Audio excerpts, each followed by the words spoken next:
Hey, good morning. Hopefully you can hear me. Naftali, yes. Daniel?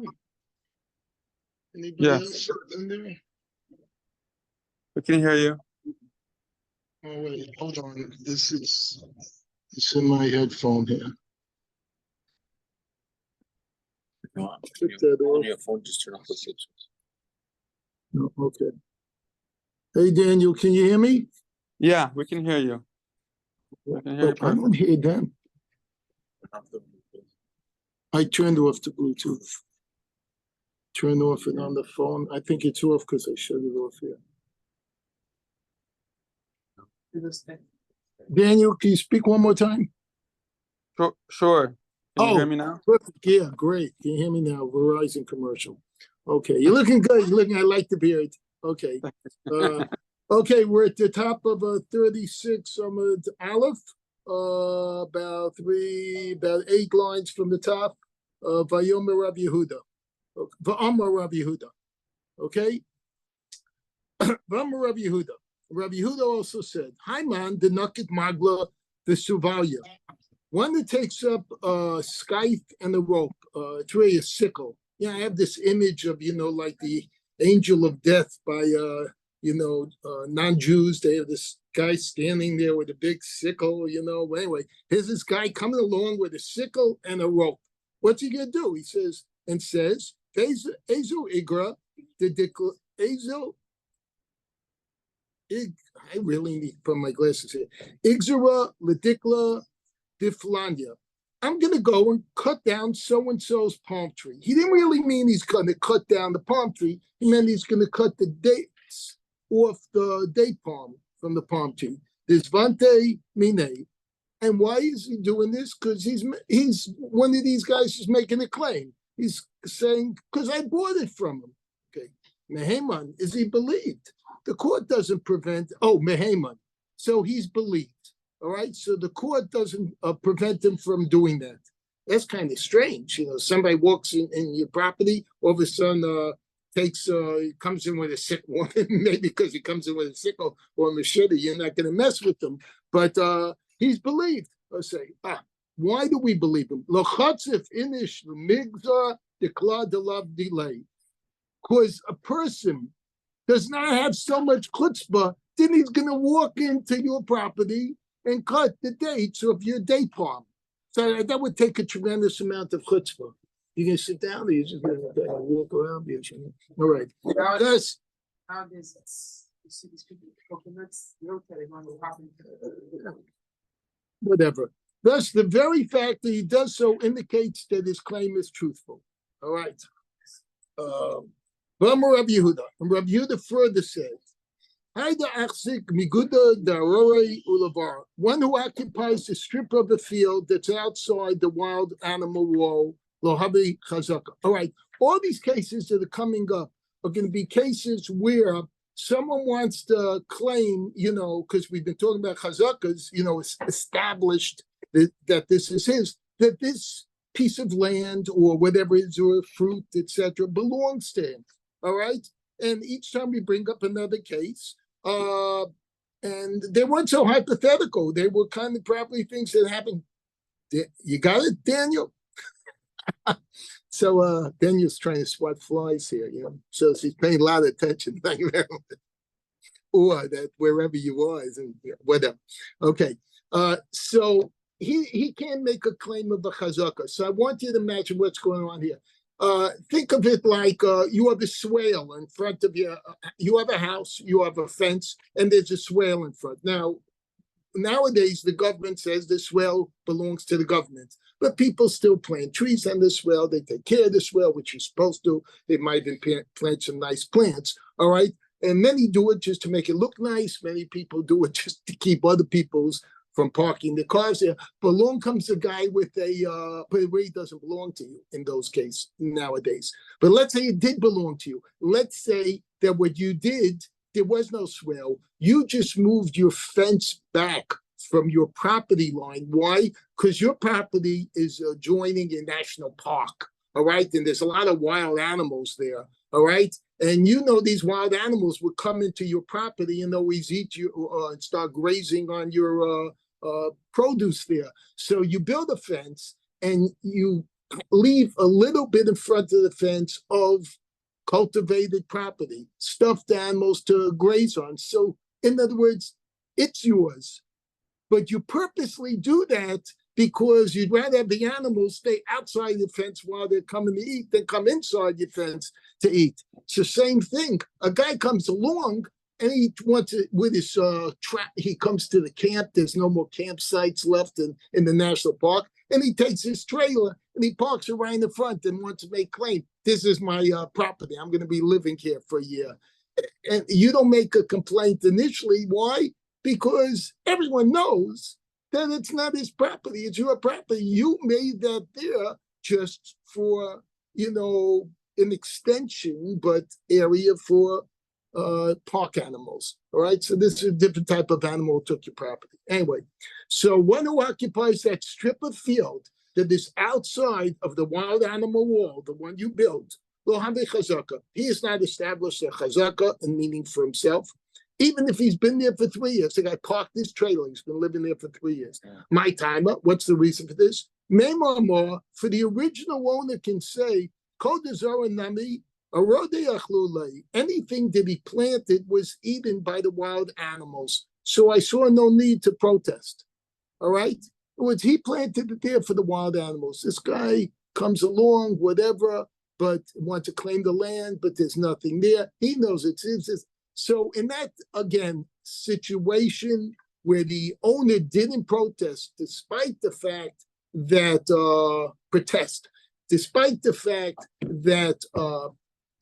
this guy was squatting for 3 years, he still doesn't have a chazaka. Another case like that. Good morning. Stop for a moment. We thank Hashem. We thank Hashem. Give this, I forgot to say this, the ability to learn. We also learn for the neshamas of Zahava Goda Basra Benjamin. Zahava Goda Basra Benjamin and Nathaniel Zev Ben Sion.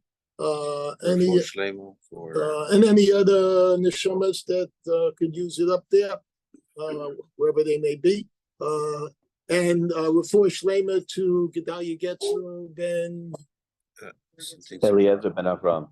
Thank you, Eliezer. No, his mother. Sorry. Ben Feget Tzipora. Ben Feget Tzipora. Anybody else needs? And anybody else that needs a refer Shlema. All right. And sorry, I forgot that at the beginning. But I'm a Rabbi Yehuda. So we're just going to rewind. Anyway, all right, we just jumped to here. But I'm a Rabbi Yehuda. And Rabbi Yehuda further said, another case. Achla Orla and a Chazaka. So let's say a guy's sitting in your field, all right, or field that you own, and he's eating for the first 3 years. Orla, remember, the first 3 years you produce something, you're not allowed to eat, the fruits of the trees, this and that. The 4th year is revived, and after that you bring whatever you'll bring to your shalai. I don't know, forget that. But the first 3 years for sure, you don't harvest it. So this guy's sitting there for 3 years eating your orla. So he wants to make a chazaka. I've been here 3 years. I've been eating this stuff. So it's mine. So again, the Gemara will say, no, he can't make that claim just because you didn't say get out of here, because he wasn't supposed to be eating that. So you didn't pay any attention. What do you care? The guy's there. You can't eat it. This guy wants to, get Zavera or whatever it is, or doesn't know, Tinik Shanishban, he's eating it. The bottom line was, you knew and everyone else knew you planted those trees within 3 years, and that field was not producible for eating during the 3 years. About letting him know, like, listen, this is the order. Look, this way the guy was doing it, and the way it the shogeg instead of mazid. I don't know. I'm not getting into that. There's probably someone who commented on that. The Gemara quotes a brisa to support this ruling. Tanya nami hachi. This was also taught in a brisa. Achla orla shvius v'kalayim. So in that brisa, it names 3 situations where this person who's trying to lay claim to the property and the fruits, whatever, etc., it doesn't count. The first one is what we said here, Orla, the first 3 years. Shvius is talking about Shemitah. All right? Shemitah year, you can't eat from that fruit. Actually, you can technically, because not you, but it's there, and anything that's on it, anybody can eat. So, you could eat if they could eat. excuse me? You could eat if they could eat. Whatever you made available to them, you could. Yeah, So, I know, but it's not like you can claim, hey, this is only mine. You can't. It's got to be available. But this guy wants to make a claim. Oh, this is my land now. This is for me. He's doing what you're not allowed to do. All right. And Klayim is if it's a mixed field. All right, which I'm not, typical Klayim is like a shatnez. What the shatnez is animal and linen.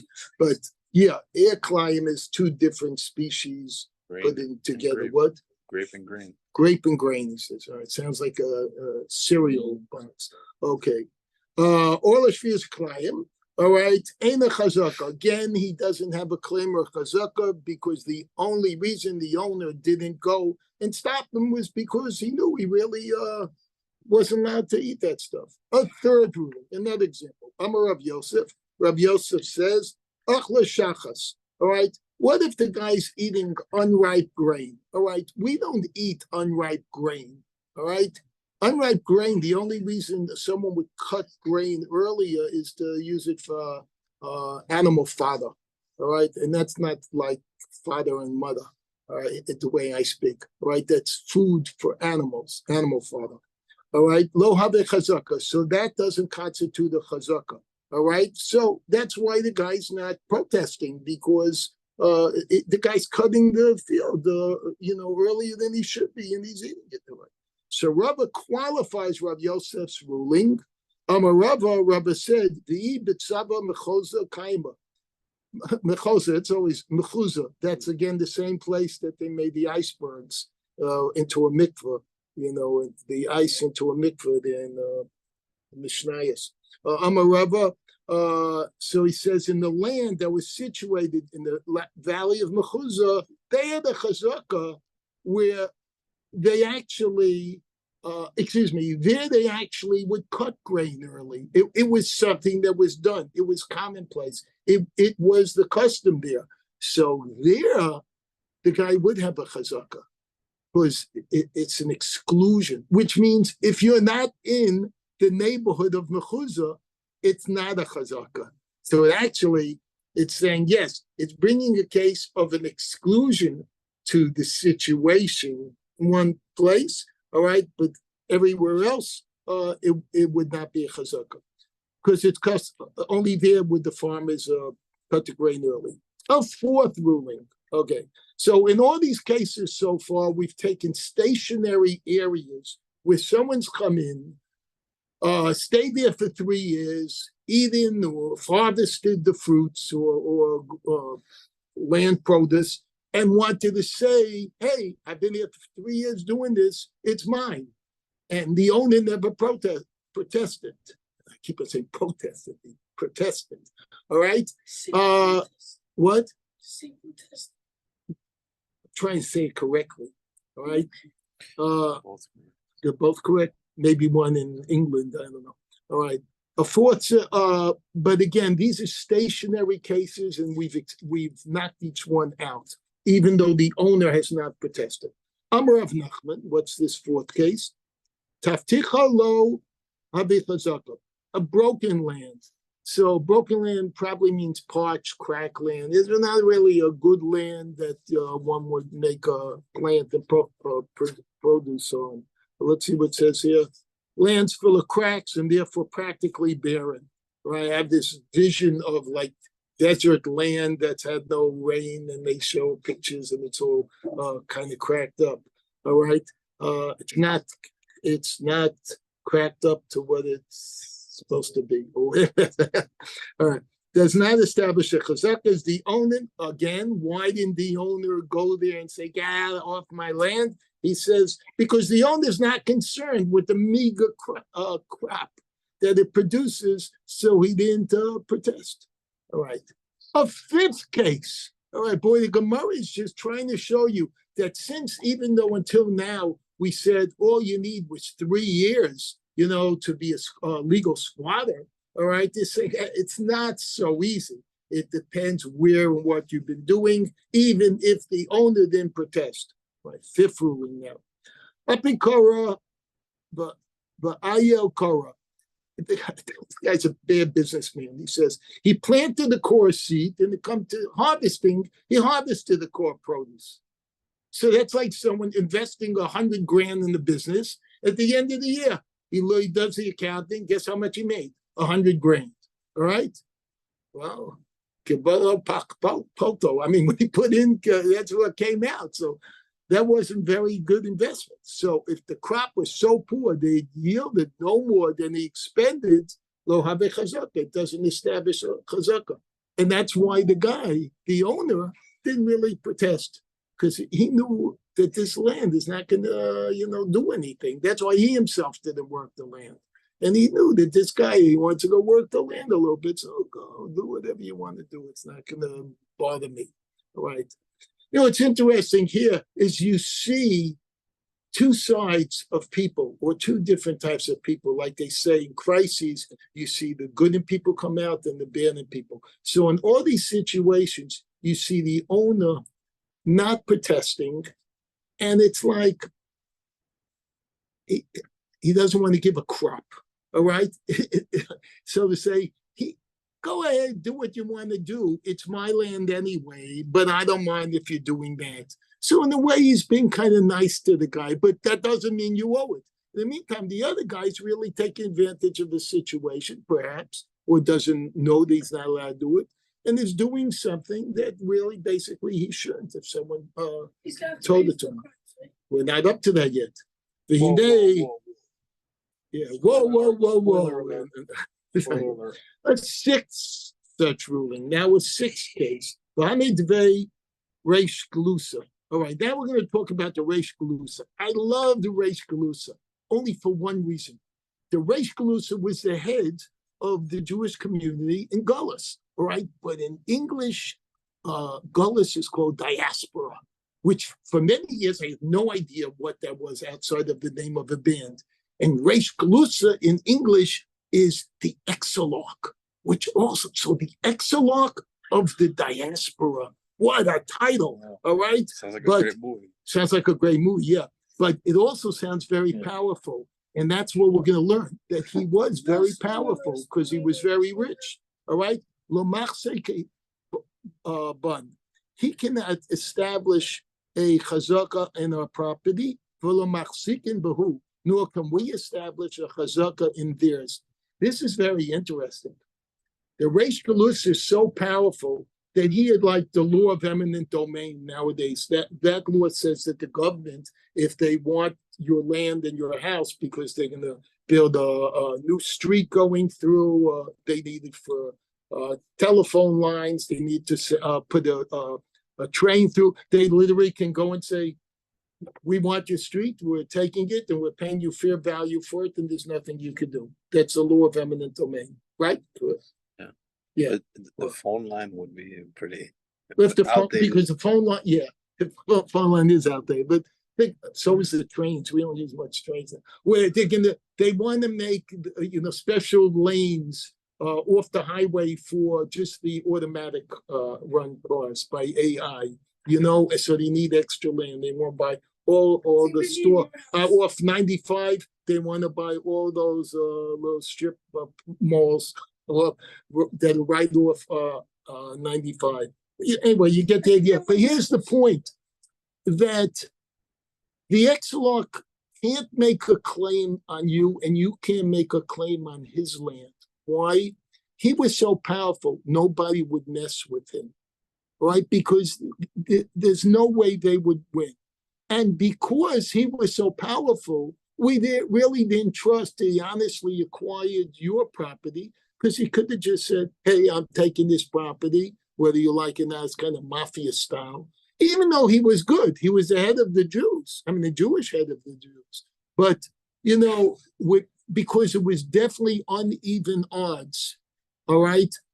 The Gemara says, you know what, in such a case, both sides, either side cannot make a chazaka claim against the other. All right, so up until now, we've given 6 cases of stationary land or produce that someone wants to make a claim, but we say that can't make the chazaka won't hold. All right, now we're going to go into mobile stuff, things that move. All right, like personal things, but even with animals. So the Mishnah includes, all right, the Gemara quotes the next section of the Mishnah of Avadim v'cholu. The Mishnah includes slaves in its list for which a 3-year chazaka provides proof of ownership. So they're going to say, wait, the Mishnah is going to say that if you have a slave for 3 years, you can say, hey, that's my slave. What if that slave actually was someone else's slave? He was, going out to do an errand. You grabbed him, put him in your property, locked the gate, kept him for 3 years and said, no, you're my slave now. You make a chazaka. And for 3 years he has him, and the owner didn't make a claim and say, hey, you stole my slave. What's the case? Avadim yesh lahem chazaka. Do slaves have indeed a chazaka as proof of their ownership? Now, this is a question. We're going to bring some proofs one way or the other. V'hamar Reish Lakish. Didn't Reish Lakish say? Now, Reish Lakish, all right, that's Rav Shimon ben Lakish, who's in Eretz Yisrael, a contemporary of Rav Yochanan, all right? So he's the famous gladiator, right? Yes, wasn't he? Yeah, Reish Lakish, wasn't he originally? Whatever. Avadim yesh lahem chazaka. All right, but I'm on Reish Lakish, but didn't Reish Lakish say v'agodras ein lahem chazaka? He says what he's bringing a raya. What about feral animals? Animals that kind of move around on their own. All right, they don't have chazaka as a proof of their ownership. If you grab a goat, a sheep, a squirrel, cat, whatever, some animal that's kind of roaming around, all right, that's obviously mobile, all right. Since slaves are mobile, chazaka should be ineffective for them as well, all right. So let's see what they're really trying to say. It's saying the animals that are moving around, these kind of again, we use the term feral, they're kind of free to go. They don't have the chazaka as proof of ownership. You grab one of them, you can't claim holding that one that you're the owner. All right. So we're asking the question there. But if we said slaves who are also mobile, and you do have a chazaka, so why it should be really ineffective to them based on learning it from the animals? If we're trying to go up the animal chain in this case. The animals, you don't have the chazaka because they move around. So slaves that move around, you shouldn't have the chazaka either, which we just said you do have the chazaka. So what's the answer to Reish Lakish? Rava. So Rava answers, what's interesting, we're answering from Bavel, Rava, a few generations later, to what Reish Lakish said, a couple generations up in Eretz Yisrael. I love the living Talmud. It's like wonderful. Rava said, Ein lahem chazaka la'alto. Reish Lakish meant they don't have chazaka immediately. And it was just because you possess them doesn't prove you own them, as it does for other movables. But you do have chazaka after possessing them for 3 years. All right? So that's what he meant by, I guess, by the slaves. Slaves also with documents, no? Excuse me? The slaves are also required with documents. I don't know. Hillel's asked me if slaves are required with documents. I don't know. I thought they branded them this far. I have no idea. I'm not the rabbi. If you ask me questions, I don't know the answers unless it's in front of me. You'll have to save that tomorrow to ask. Excuse me? No, I'm not doing it tomorrow. No, stop it. That's right. No, the rabbi said that he's doing it by Zoom tomorrow. No, he said he's doing it by Zoom tomorrow. Let me go further. That's Reish Lakish's statement does not conflict with the Mishnah. All right. Rava qualifies the Mishnah's ruling that slaves require 3 years for their chazakah. All right. So let's see what he says. Look, I want to get through both sides here. What if there was an infant slave sitting in a cradle? Yesh lo chazakah la'alter. Guess what says it? Rava says he immediately has chazakah on that baby slave. All right. What? He says, let's say a guy has a baby slave. It's in his house. He's a baby slave, a baby that was born from a slave. All right. Pshita. This is self-evident. Since a baby can't move around freely, then clearly one who possesses him should be assumed to be his owner. So this is kind of an in-between situation, because we said the immobile ones that weren't good chazakas. We mentioned the mobile ones that may or may not be, depending on which it is. And now we're saying, what if you have a mobile one, which is a baby slave, all right? So he's mobile, but he's not going anywhere because he's just a baby. But we just said he's immediately has a chazaka d'izrus. Lo trich, Gemara answers, lo tricha dis leima. It wasn't necessary to teach this ruling, except for an instance where this infant has a mother who constantly comes to the house of the litigant currently holding the child. So if there were, obviously the case is there is no mother here, all right? That's where he's got the baby. The baby, you don't have to wait till the baby's 3 years old to say it was his slave. Even though this baby, he's going to do more work in the next 3 years taking care of the baby than the baby would as a slave take care of him. All right. But he's immediately under the slavery status for those days. All right. So, but this isn't the case where the mother's coming back and forth saying, hey, you got my baby. So you might argue that we should consider that perhaps his mother brought him there. All right. Which would invalidate the litigant's claim of chazakah, because we're saying there is a mother. Kamash Malan, Rava therefore informs us that this possibility is discounted. A mother doesn't forget her child. It's just saying, you want to tell me it excludes the case of a mother who comes back? A mother's not going to leave her baby. This wasn't a babysitting thing. I mean, a mother takes her baby with her. You know, you can say, what? She sold it immediately. What? Unfortunately, yeah. Today, people they do worse than abandon their baby. But here, so the infant's presence in the litigant's house constitute a valid chazakah. So that was the original claim. The Gemara cites an incident in which an Amora ruled in a way that seemingly contradicts Reish Lakish's ruling. Hanu izi dachlu chushla bin Nahardai.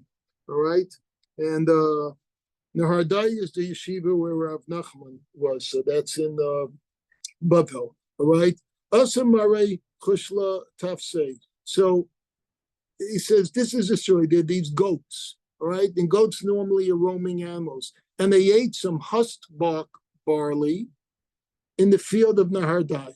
Asamare chushla tafsinhu. So the owner of this barley comes and seizes the goats. All right, v'hava katain tuva, and claimed that they ate a great amount of barley. All right, look how much I don't care who owns this. I'm taking. I lost $500 worth of barley, and each goat is worth $100. So I'm taking the 5 goats. So a case came before the father of Shmuel, who ruled. The barley's owner is able to claim damages up into the value of the goats. Like I just said, 5 for 5, let's say. But if he wished to lie, he could have said, I purchased the goats. All right? And Yonatan usually says, isn't that amigo? Right? Just pay attention. Yeah, yes. yeah. It would be amigo. He could have said, instead of saying what we've said till now, I'm taking the money for this, he could have said, wait a minute, I bought these goats. These are my goats. Does that sound like the president? What do you mean? Amigo. I bought these goats. They're my goats. make goats great again. I purchased the goats, and he would. It sounded like it. I like Right. the, It sounded like the- Trump. All right. no, like the Greeks. All right. Therefore, he's likewise believed to claim damages up to their value. The Gemara asks, "V'hamar Reish Lakish," but did Reish Lakish not say, "V'agodras ein lahen chazaka"? Oh, so listen now. Reish Lakish is saying, "Wait a minute. Animals don't have a chazaka as proof of their ownership, meaning roaming animals, feral cats, like which were all over the neighborhood." All these goods just praise. Well, no, you're thinking right. You're right. How then can Shmuel's father say that he would have been believed to claim the goats as his? So in other words, how could he have used the Migo answer? Shani easy. Goats are different from other animals. The Misora Leroy, because they customarily what? Okay, good. Now you're paying attention. For they're customarily entrusted to the care of a shepherd, and therefore they don't roam around freely. All right. So when you're talking about goats, all right, goats just like sheep, they have a shepherd, so they might be going around this and that. But the shepherd, he's got a sheepdog or whatever this and that. He's going to bring them around. They're going to come back to him anyway. All right. But there are periods in the morning and evening when the goats are not supervised. Thus, they should be governed by the same law that applies to other animals, and don't say that they're wrong. Yesterday when I was walking to shul, I see this little dog come from across the street. All right, he starts barking at people going to shul, this and that, like he's not letting people go, this and that, like he owns the streets.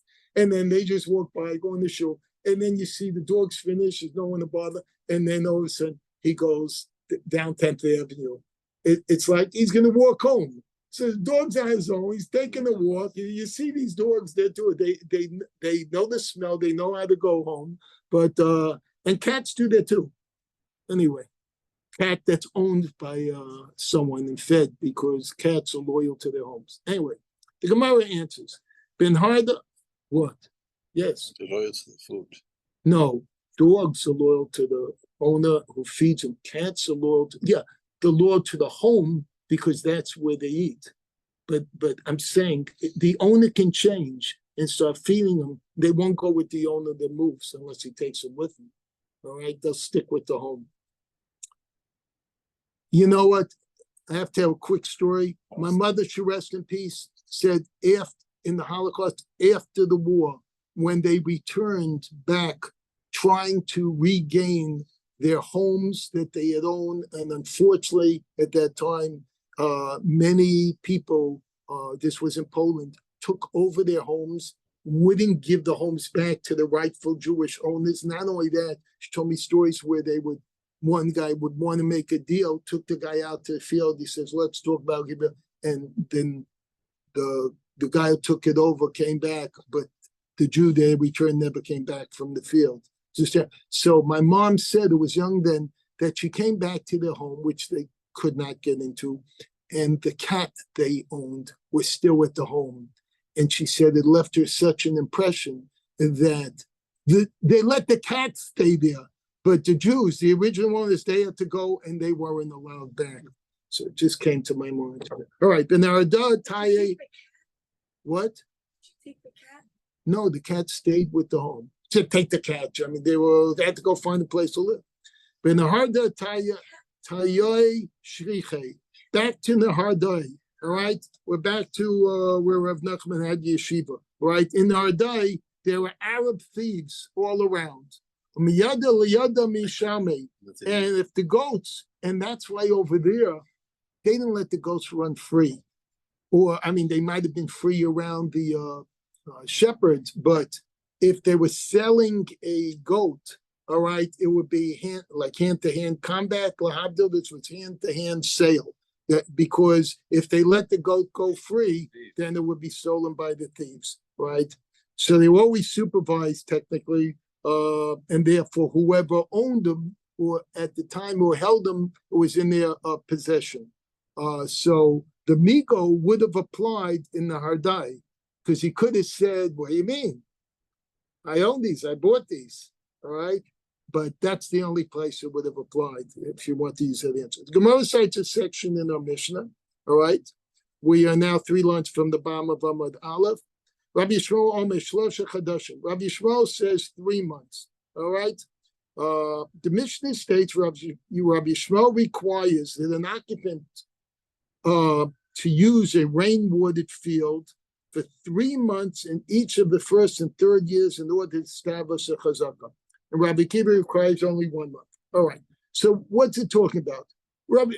Think of it like in renting. Someone wants to rent an apartment. They have to pay first, last, and security is 3 things. So here the 3 years wasn't necessarily 3 years, full years that we required for chazakah, but part of the first, part of the third, and the whole middle second. All right? So the question is, and the argument here is, how much part do you need of the first and the third, before and after? So according to Rabbi Yishmael, he needs 3 months before to till the land. Then he does the process in 3 months at the end. And that's how he would have the claim for 3 years chazakah. And Rabbi Akiva says he only needs 1 month before, 1 month after, or a total of 14 months to have the 3-year claim. The Gemara now investigates a point on which this dispute hinges. Leiman nir ika beinehu. So maybe the issue is whether plowing is used as part of the chazakah that divides them. In other words, how long do you need to plow the land? And when you do the plowing, is that part of your chazakah claim? How so? Rabbi Yishmael Sabra, near low. Okay. Rabbi Yishmael. Okay. Okay, Rabbi Yishmael Sabra, where we are, we're 2 lines from the bottom of 36a. Near have low have chazakah, that plowing does not establish a chazakah, and thus requires a minimum of 3 months for the first and third segments in order to be able to plant and harvest a crop. Rabbi Akiva Sabra near have chazakah. So he's saying the reason for the arguments, Rabbi Akiva says that the plowing counts within what you're doing, and therefore he doesn't need so much time. 1 month at the beginning is fine, because the plowing that will continue will still be part of the chazakah. Gemara asks, the Sispera, but is this logical? Rabbi Akiva Ma'ira, Chodesh, if plowing can establish a chazakah according to Rabbi Akiva, why do we even require a whole month? All right, before. Afilu yom echad nami. He should even just require 1 day before the year. So make them 1 day before, 1 day from the end of year 1, the whole year 2, and then 1 day afterwards for year 3, and that would be sufficient. All right. Thus, Rabbi Akiva should only require 12 months and 2 days to establish a chazakah. That's the question. The Gemara therefore rejects this explanation and adopts another. So rather, everyone agrees, is what Gemara is saying now, that plowing does not establish a chazakah. And what's the difference between the two? Is whether the chazakah requires a fully grown crop or a partially grown crop. So Rav Yishmael maintains that, I'm just reading over here, that although the first and third segments of the chazakah may be abbreviated, the occupant must at least have a minimum for each of these segments, using the field by planting a crop and harvesting it when it reaches full maturity. That's why you need more time. Having opened up the question of whether plowing can establish a segment of the chazakah period, the Gemara quotes various opinions on this matter. Tana Rabbana, okay, third line, top of Lamed Vav 36, side B. Near Eno chazakah, plowing does not establish a chazakah. Yesh Amrim, harei chazakah, but there are Yesh Amrim, there are those who say that plowing is part of the time for that would qualify the chazakah. Man Yesh Amrim. So I want to know who are these Yeshamim? Who are those that say Rav Chisda? Rav Chisda said Rav Acha. This is Rav Acha. The Sanya is going to bring a brisa that shows Narashana Zarash Shtayim. If the occupant plowed the field for 1 year and then planted it for 2 years, Narash Shtayim Uzara or he plowed it for 2 years and planted it for 1. Eino Chazaka. This does not establish a Chazaka. Rabbi Acha Amar, Rabbi Acha says, Hareza Chazaka. So over there you see that there's a case where the plowing is taking the majority of time. You don't have the 1 month, the 1 day, the 3 months. It's 1 year of harvesting, but everything else is plowing. So it's a matter there whether or not you feel the plowing is counted or not counted. All right. So according to Rav Acha, he says the plowing is counted in the time, and therefore it is a chazaka.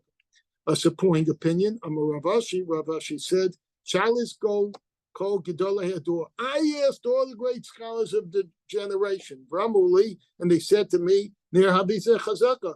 Plowing establishes a chazaka. He makes this general statement. All the great sages around here, they all say it does establish a chazaka. Amalei Rav Bibi, Rav Nachman. Rav Bibi said to Rav Nachman, my time at the mandama near Habe Chazaka. What's the reasoning of one who says that plowing establishes a chazaka?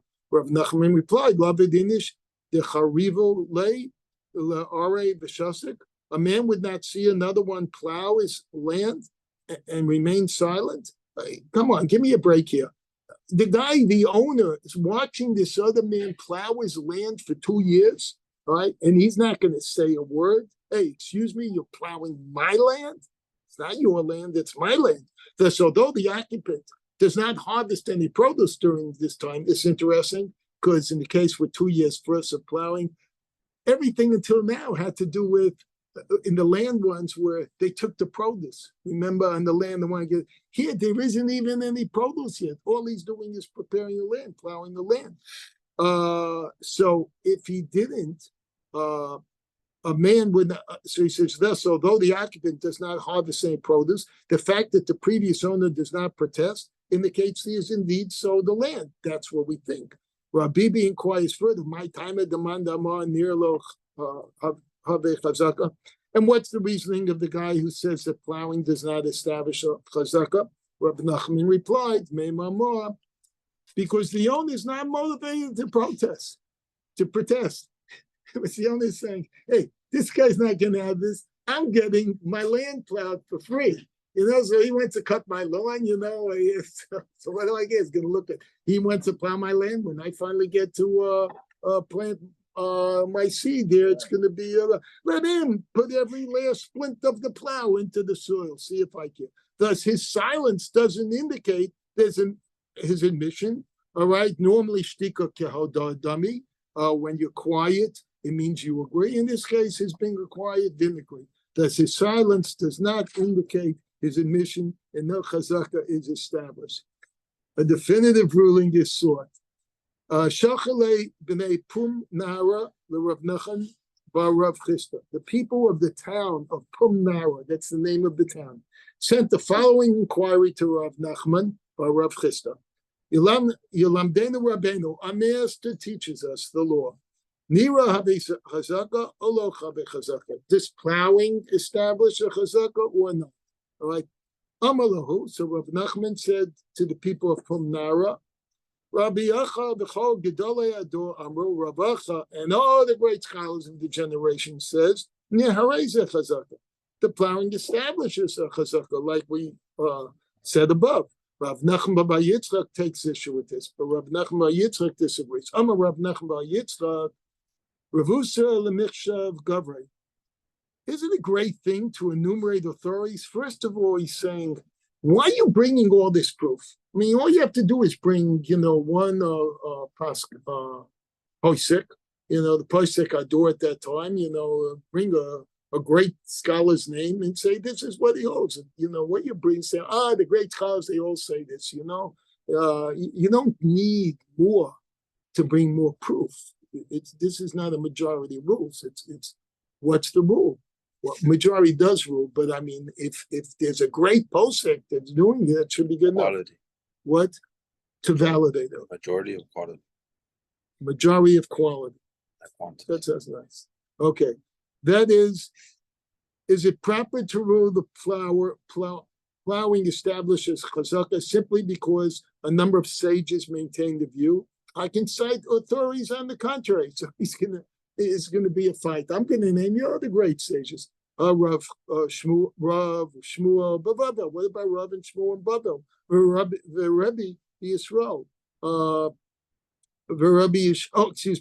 And Rabbi Yishmael, Rabbi Akiva, Beret Yisrael. So now he's naming four great sages. Okay, you say this, you say check. I say no, check. I'm gonna, check you back.